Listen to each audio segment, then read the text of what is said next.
Olá, seja muito bem-vindo a mais um episódio Flash Score, duelo rubro-negro para fechar a 28ª rodada do Campeonato Brasileiro. Já chega deixando o seu like, comentando quanto é que vai ser Flamengo e Atlético Paranaense. Um grande jogo domingo à noite no Maracanã, que o Daniel Kaiser estará lá contando todas as emoções aqui na Flash Score. E comigo, Eduardo Gerac, sempre para bater aquele papo, trazer as principais informações. Edu, de um quarto colocado, pressionado, desembarcou no Rio de Janeiro na madrugada de sexta-feira, depois de ser eliminado da Libertadores para o Peñarol. Do outro lado, um Atlético Paranaense, 15º colocado, olhando no retrovisor, o Z4 subindo, se aproximando e tomou uma coça do Racing, não anotou a placa, também eliminado da Sul-Americana. O que esperar desse duelo? Tudo bem, Edu? Seja bem-vindo. Olá, Fábio. Um grande abraço a você, a todos e a todas que nos acompanham. Não, vai ser um jogo, né, de dois rubro-negros aí no caso. Não vou dizer desesperados, que é um pouco forte, mas realmente recolhendo os cacos, vamos dizer assim, porque do lado do Flamengo, a Libertadores do Flamengo, gente, vamos combinar, né? Foi muito abaixo da crítica. Realmente o time. Não é nem a questão da desclassificação, é a questão da forma como o time jogou, né?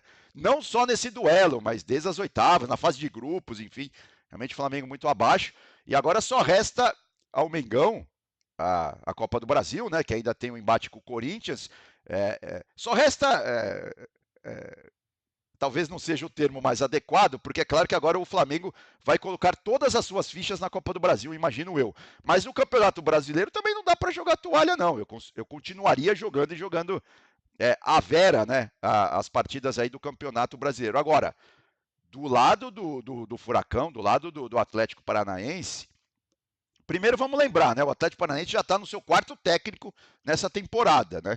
Se eu não errei na conta, começou com o Osório, depois passou o Cuca, aí teve o Varini e agora o Lúcio, que começou na quarta-feira e já tomou 4-1. É claro que o Autuori, né, que está ali por cima do departamento aliás, de futebol do Atlético Paranaense, tem também culpa nessa questão aí do Atlético Paranaense estar de forma surpreendente para mim, né, flertando aí com o rebaixamento. O Lúcio já logo depois falou: não, a gente não pensa nisso aqui, não existe a menor possibilidade, mas é só olhar para a tabela, né? E, por falar em tabela, Fábio, a gente tem até umas artes para mostrar. Você já citou aí as posições reais dos dois times na tabela de classificação, mas eu convido o nosso amigo ou nossa amiga que nos acompanham aqui agora na Flash Score a pegar o nosso aplicativo e ir lá na classificação do Campeonato Brasileiro, forma e as últimas 5 rodadas. Sabe o que aparece? Aparece o Flamengo na penúltima colocação.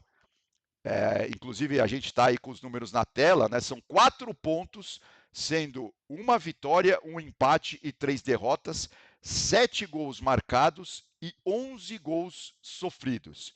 E sabe quem está na última colocação? O Atlético Paranaense, Nossa com Senhora. 2 pontos, ou seja, 0 vitórias, só 2 empates e 3 derrotas.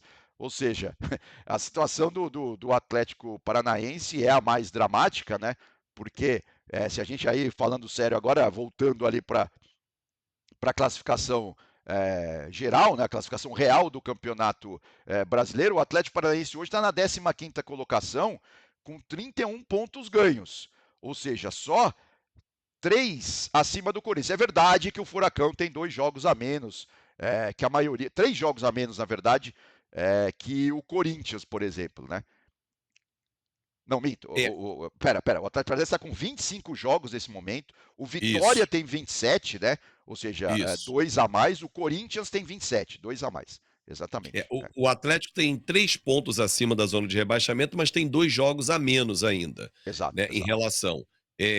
Vai iniciar a rodada, ele vai para o 26º jogo, o Corinthians vai fazer a 28ª partida, não tem jogo atrasado. Agora, um detalhe que chama a atenção, Edu, é a queda de rendimento dos 2 times. O Tite, no Flamengo, eu tenho dito isso muito aos amigos rubro-negros com quem converso, estão revoltados, principalmente depois da eliminação. O Tite faz um trabalho, ok, o que é pouco para o Flamengo. Se a campanha do Atlético Paranaense fosse meio de tabela, oitavo, nono lugar, o torcedor do Atlético não estaria tão revoltado com a temporada, um centenário, praticamente sem ter nada, né? Sem grandes conquistas, sem grandes ambições. Quando o time foi eliminado pelo Vasco na Copa do Brasil, a revolta foi muito grande, porque imaginava chegar à semifinal, brigar pelo título da Copa do Brasil, mas ficou pelo caminho dentro de casa na disputa de pênalti. Agora, o Flamengo, mesmo na quarta posição, semifinalista da Copa do Brasil, o torcedor enxerga um time não entregando em campo. E esses números que você mostrou evidenciam cada vez mais o declínio numa reta final. Hoje, se você conversar com o torcedor rubro-negro, ele não está esperançoso contra o Corinthians, que no Campeonato Brasileiro está na zona de rebaixamento. Fala assim, mas como assim? Porque a performance do Corinthians hoje ela é melhor do que a do Flamengo. E vem aí um duelo de Copa do Brasil em que a decisão será na Neoquímica Arena. Então o torcedor do Flamengo está muito desconfiado e achando que vai terminar a temporada só com o estadual. E é muito pouco para a qualidade do elenco e principalmente pelo valor do elenco do Flamengo, Edu. Não, é muito pouco sim, e eu volto a falar, né, assim, a gente que aqui na Flash Score tem essa missão aqui, né, de ligar os números, as estatísticas, os dados ao que realmente acontece no campo, mas sem esquecer que futebol também tem a parte mental, né, a parte psicológica, claro que pesa demais, a parte técnica, né, dos jogadores e tal, e também a parte de preparação física, então que hoje em dia isso tudo é muito importante, mas assim, para mim, assim, realmente eu não consigo explicar o que acontece com o Flamengo, né? Porque assim, são jogadores realmente de alta qualidade técnica, né? São jogadores que era realmente para o Flamengo estar voando. E eu volto a dizer, a gente aqui também não analisa só resultado. A questão não é só o resultado, a questão é o desempenho. E o desempenho do Flamengo tá muito ruim, realmente tá desesperador. Eu entendo assim o drama da torcida flamenguista, né? Porque assim, uma das coisas, lógico, que dá para a gente puxar de tudo isso, e isso é um problema que, ao meu modo de ver, o Tite carrega de outros trabalhos, é aquela falta de, vamos dizer assim, jogo de cintura, né? De ter um plano B, um plano C. O Tite parece muito preso a esquemas táticos que ele monta na cabeça dele, e assim, e durante um jogo ou durante uma sequência ruim, ele não consegue mudar muito rapidamente, né? Para, obviamente, mudar a rota, né? Mudar, como se diz hoje, recalculando a rota. O Tite não consegue fazer muito isso. É impressionante como os times dele começam de uma forma o campeonato, ou as competições e tal, e continuam daquela forma, né? Vídeo que aconteceu contra o Penharol nesse segundo jogo, o Flamengo precisando ganhar e nada acontecia. Quem estava vendo aquele jogo tinha a clara sensação que o jogo ia acabar 0-0, ou de repente o Penharol, num contra-ataque fortuito ali, poderia até ter feito um gol, né? Porque realmente o Flamengo não agrediu o Penharol como precisava ter agredido. E isso, obviamente, também a gente pode fazer esse paralelo no Campeonato Brasileiro. Então vamos ver aí contra o Furacão se o Flamengo, o Tite, de alguma forma, consegue virar essa chave.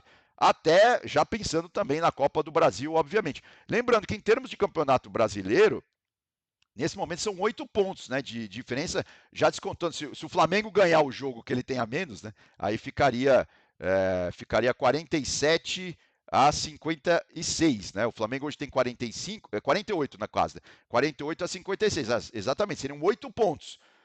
Em 11 rodadas, assim, Mas tem um pelo, detalhe, Edu. pelo Desculpa elenco te que o interromper. Flamengo tem, sim, mas pelo É o elenco que o Inter, né? Flamengo tem, O adversário é o Inter, que vem numa crescente dentro do exato, Campeonato Brasileiro. Não é um jogo qualquer. Ele vai pegar o Atlético Goianiense, tá lá embaixo. Não, ele é o é, Inter, cara. é. Então, como é que soma 3 pontos assim para fazer essa conta? Não é fácil a vida, O jogo que está rubro-negra. faltando é contra o Inter, exato. Exatamente. Não, precisa virar chave, precisa todo mundo realmente abraçar a causa, vamos dizer assim, né? Porque futebol esses caras não esqueceram, né? Você tem, assim, até pouco tempo atrás estava todo mundo jogando muito bem, né? Arrascaeta, Gerson, É são fase, né? jogadoraços. É a Exato, fase. A fase não tá boa. Os uruguais não exatamente. jogaram bem lá diante do Peñarol. Eu fiz esse jogo aqui para Flashcore. Mas isso que você falou me chama muito a atenção. Enquanto o Botafogo ele é vertical, ele é agudo, ele joga na direção do gol, ele quer fazer gol, O Flamengo é aquele arame liso que cerca, cerca, cerca, joga de lado, parece o Siri e fica pra cá, pra lá e não agride o adversário. Tanto que durante Verdade. a transmissão falava: "Gerson, pega, chuta, Arrascaeta". Ninguém chuta no gol, cara. Como é que vai fazer gol? O goleiro É, adversário tá ali, fecha um ferrolho na frente da área e nada acontece. O é, Flamengo precisa agredir, machucar mais o adversário. não, e é isso, né? Assim, colocar os outros jogadores para atuar também. Tem o Plata, né, também que chegou aí agora. Enfim, é um jogador que parece que é interessante. Tem que procurar alternativas, né? Não dá para ficar esperando, esperando, esperando, porque aí, no caso da Copa do Brasil agora, assim, o jogo da vida do Flamengo é na próxima quarta-feira, da vida desse ano, né? Claro, um pouco de exagero da minha parte. Mas é contra o Corinthians, jogando o primeiro jogo em casa, precisa fazer o resultado. Porque depois aqui na Neoquímica Arena vai ser realmente mais complicado, né? Enfim, o Flamengo precisa virar a chave rápido e começar a jogar bola. É simples assim, não tem muito É o que simples, Edu, mas elucubrar, né, nesse caso. eu não quero desanimar o torcedor não, mas conhecendo o Ramon Dias como conheço, ele vai estacionar o ônibus do Corinthians ali, Sim, sim, amarrar o exato. primeiro jogo para levar uma É, vantagem para a Neoquímica Arena, quando aí o torcedor inflama, vai para cima, e o Flamengo sentiu isso no Brasileiro quando perdeu, jogando aí na exato. Neoquímica Arena, deu Corinthians. Mas enfim, domingo à noite quem vai contar as emoções aqui na Flashcore é o Daniel Kaiser, direto do Maraca. Edu, ótimo fim de semana para você, boa viagem, bom trabalho lá em Campinas, arrebenta em Palmeiras e Atlético Mineiro, e a gente se vê na próxima semana naquele pré-jogo sempre interessante da 29ª rodada. Um grande abraço, Edu! Abraço também para você, Fábio. Bom trabalho e vamos aí. Muitos jogos pela frente e essa reta final do Campeonato Brasileiro vai ser realmente empolgante. Com certeza. Ponto final em mais uma edição daquele pré-jogo que você curte. Espero que você tenha deixado já o seu like. Se não, deixa o seu like, comenta, compartilha e se inscreve. Nosso canal só está crescendo graças a você. Muito obrigado pela sua audiência e vamos juntos em mais uma rodada Flash Score. Tchau!